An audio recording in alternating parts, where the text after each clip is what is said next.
think he's a bum.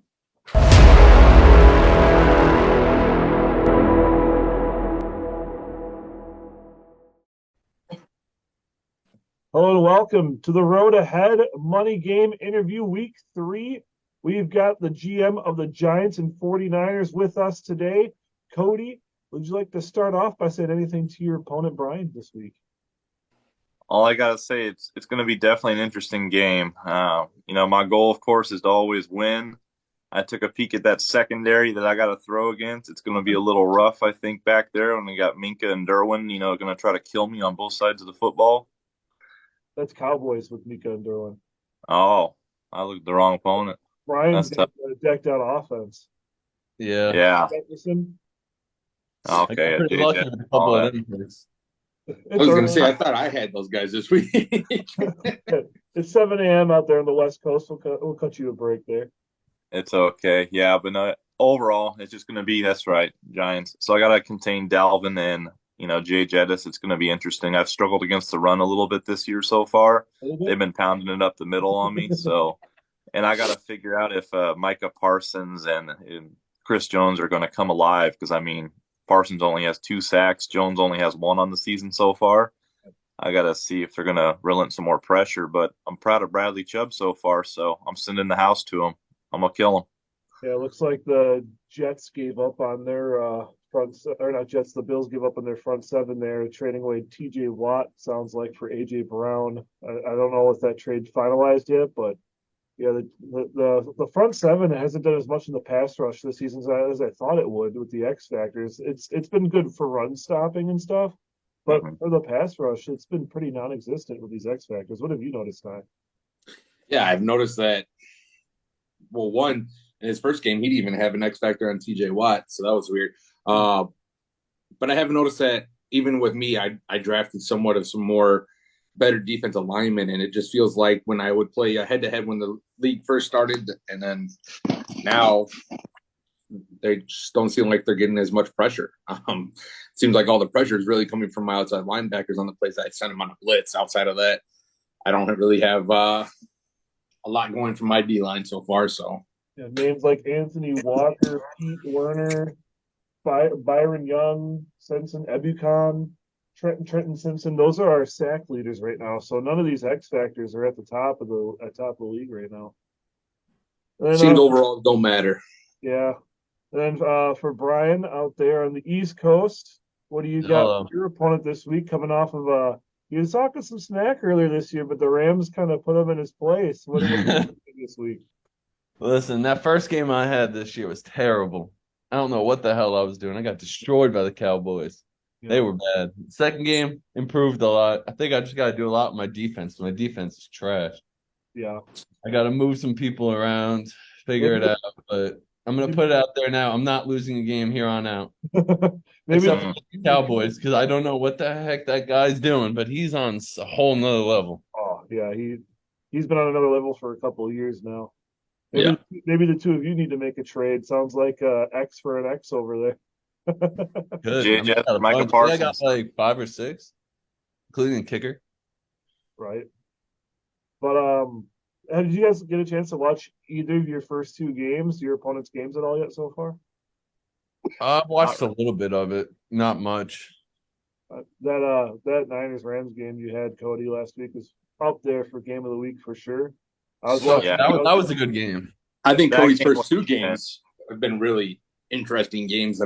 You had the one against Austin Decker, who was the Steelers. That game was a battle to the end. And then you had the one with Parson, which was a battle to the end. You played 2 good games, 2 worthy opponents, too. You're not playing bottom of the barrel guys. And then you got another test here coming week 3. So we'll see how you adjust to it, Cody. Yeah, we'll definitely see. Hey, don't worry. I pulled out that Cardinals hat for you today. Don't make me throw it on the ground with all that smack, okay? How do you even see it? Yeah. The top of your head's like cut off right here, so I was looking for it. But it's the military appreciation hat. I like that. Hopping into my first question, we'll go from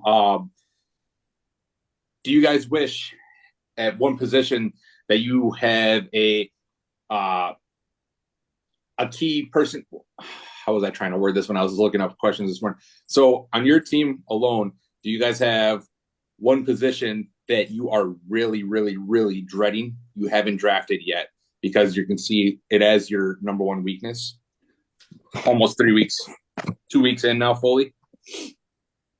I personally believe I should have maybe drafted another faster outside linebacker for like my middle coverage of the field.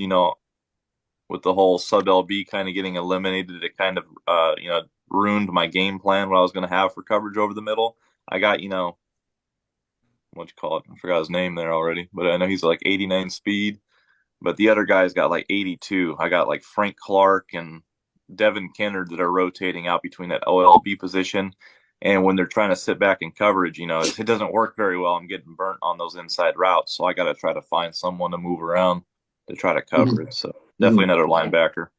I mean, you got Devin White and Foyce Aluakon. Those are. I moved to Luakon to like the LOLB, and then Devin White is now over the middle. So I'm running a 3-4, so I need a fourth linebacker on the field there. I got Jabril Cox right now playing that position.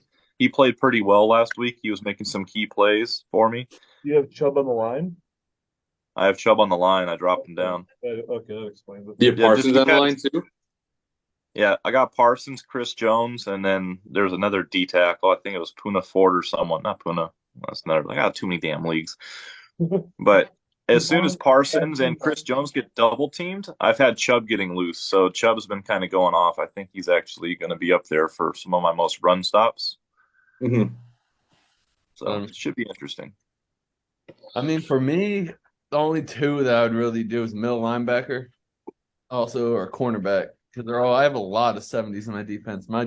I kept focusing on offense. That was my problem. I was focusing on offense and offense only during the draft, and then I had to realize at the end I was like scrambling at the free agency and figuring out how to pick up players for my defense. I mean, they were a 75 overall for the defense. I think they're now a 79. So, I mean, I upgraded a little bit, but I could use a little bit of strength. Yeah. Bryan, I played you last week, and you seem to have Jay Jets, obviously, as your number one draft pick, but you seem to have him going pretty well. I think he had couple or over 100 and probably 50 yards receiving against me. So I just couldn't stop him. And when I did, he tried to put it. He seems to catch everything. I don't know what he's on, but he seems to look at everything. 350 yards on the season already, 2 touchdowns. Yeah. I mean, I had double coverage on him, and he was still catching things, and I was kind of wondering how. So, I mean, I do have OBJ in there also. I mean, as a backup, but he's not that good in this game. He drops a lot of passes. Mm-hmm.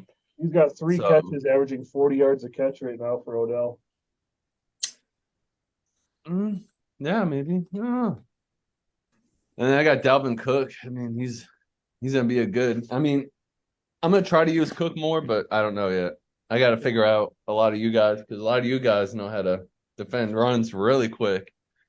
When I first got in the league, Jay's one who got me in the league. He's like, "Oh, you can just run on them all day." I'm like, "Oh, sweet."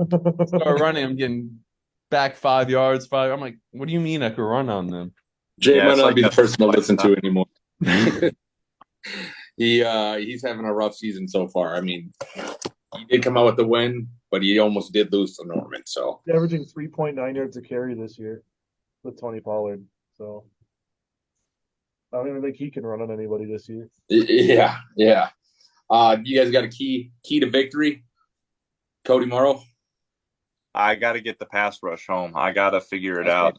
I'm adjusting the defensive playbook this week, so I'm going to see if I can maybe generate some pressure at different angles. So I'm going to have him scrambling for his life, I hope. We'll see if Danny Dimes really got that Danny Dimes nickname.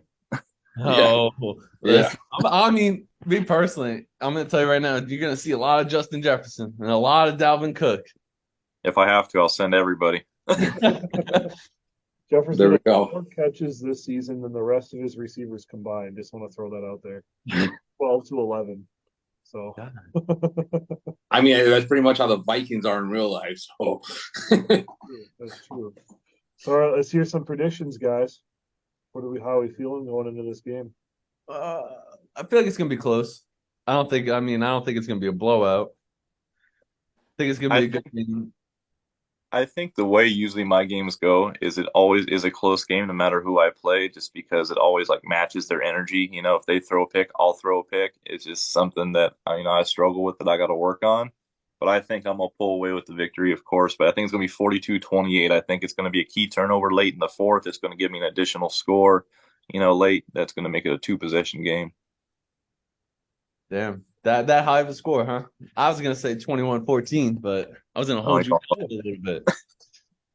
I got to say, any game that's under about 24 for each team is pretty impressive with these 10-minute quarters. The games do feel a lot longer this year. I personally like it, but it's hard to keep a team, even some of these guys who aren't scoring, it's hard to keep them under, 20 to 24 points. I had to run 50 times to keep Teo under 20. Yeah, exactly. So that's insane.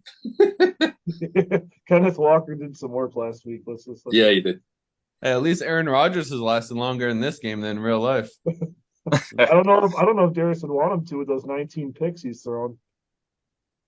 Yeah, I mean, that guy he's struggling. He's definitely struggling. That's what you get for not drafting anybody on defense until about the 11th or 12th round. So it's sad because you can see glimpses of him having actual skill, and then he just makes one bad read. Like 1 out of 10 passes, he has a bad read, but he passes 10 times a drive, so he's throwing a pick every drive. yeah, exactly. But I got Cody pulling away at the end, similar fashion. I'll say 34-20. With that late turnover. I agree with that particular assessment. I think Parsons forces something late there. Yeah, I mean, I played both of you guys. Bryan, I played you last week. Cody, I played you for about 5 or 6 years now. And I got to say, looking at it, I do think it's going to be a close game. Bryan, you bring a good game to it, but I do got to go here on the side of the 49ers, even though I don't want you to win since you're in my division. But I got to go Niners about, we'll say, 33. Okay. Even higher scoring. Nice. Like I said, it's hard not to score in this game. So. Well, thank you, gentlemen, for taking time out of your mornings here. I know you woke up early on the West Coast over there for us. Okay, I got the latest on these. Yeah, they sleep in this morning. But enjoy some football today, boys. NFL. Good luck to your teams. We got the Chargers and Giants fans over here, and the Cardinals down there, and go Packers. So enjoy the rest of your weekend, boys. Thanks for tuning in. And then